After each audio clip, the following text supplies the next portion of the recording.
Hi everyone. It's been a long time since I made a video, so I thought I would come out here and show you what I've been working on. I kind of need, I've had some time to get things kind of in perspective. So, it's been a crazy couple of months, but I thought I would just come out and show some productive stuff that I'm getting done. I wanted to show you the tomato. I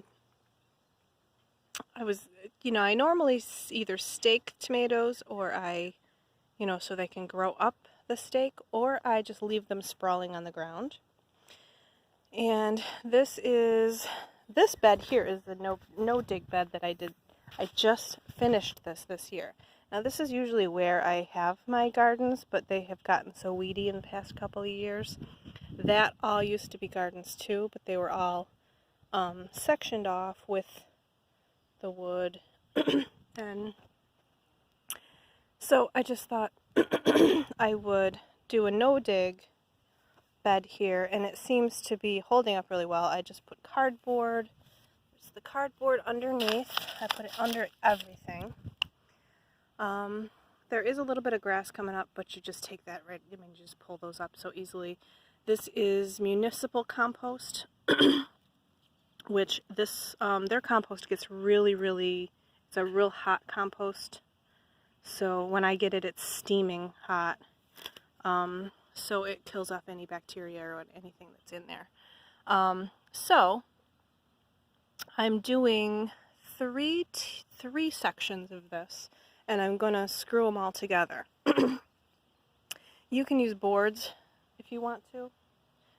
I just use what I have. I just go cut down saplings, or whatever I have laying around that I've been using for other trellises or whatever. But this, I put it into the ground about maybe a foot, and I did use my post hole digger, but I also just drilled. I'll show you my drilling technique in another video, how I plant.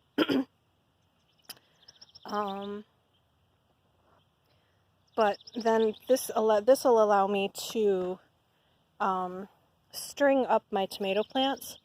You have to keep them pruned, and I can either show you that in the next video, or because I've pruned all these already, the suckers off of these, I can show you that in another video, or you can, I'm sure there's tons of videos on how to prune tomato plants. But then you string them up to, I'm going to string them up to the pole here. And this is about, I don't know, is it maybe 6 feet tall, 7 feet? So I'll string them up. They just produce better. And then you can, I don't have them super close together, but they're closer together than I normally would just plant them if I was going to let them just sprawl on the ground. So this end I left open so I could have like a walk. And I am just walking on my mulch with my dirty feet. Because you can walk on the no-till because it's just springy, nice and springy ground. It doesn't compact the soil at all. It's not bad for it. So, and these are my newly planted, and I plant these really deep. So I've got cherry tomatoes, I have yellow grape, I have some heirloom German stripe, and another heirloom that I can't remember.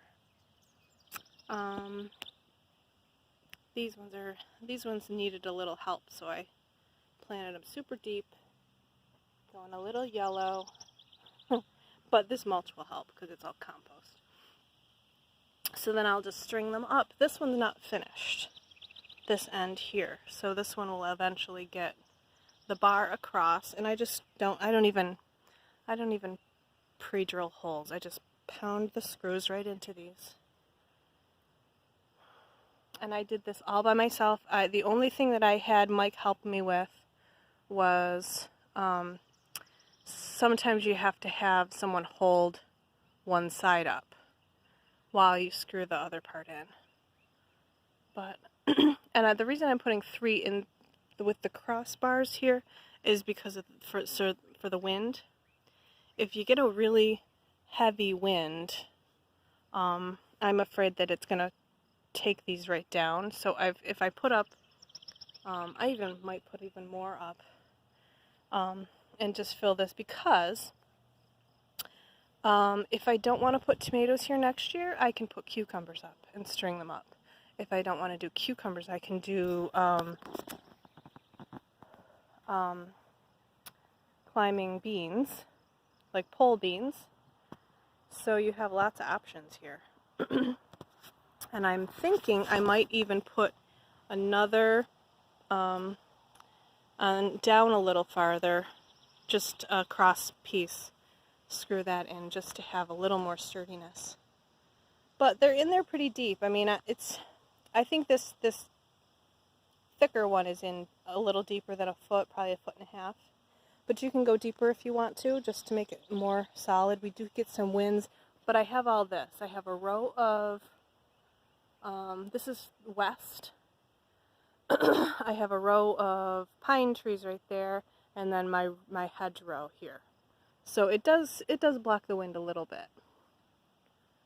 So that's I'll give an update. After I string the tomatoes up, I'll give another update and show you what it looks like. But I just think this is kind of fun. I've never put a permanent structure in. This is going to be permanent. I'm going to try to leave this up all winter and see how it weathers. If it's anything like my arbor, my arbor lasts forever and ever, so years and years.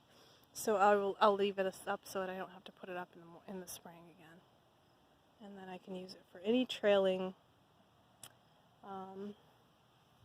vegetable. Here is the other stuff that I planted. I've got Swiss chard peppers. Here's some potatoes. These are,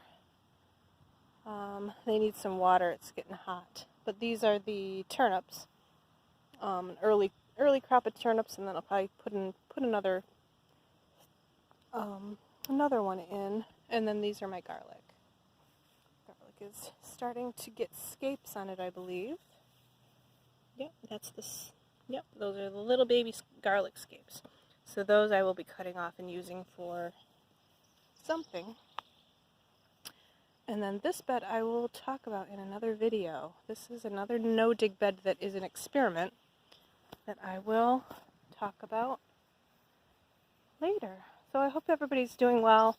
I hope everybody is healing in their gardens outside, because that seems to be the only way that I have been able to heal from all of the chaos, is just being out here. So, hope everyone's doing well, and I will see you soon. Hopefully I'll just start making videos, because I'm not doing anything else. I'm just out in the garden. Have a great day, you guys.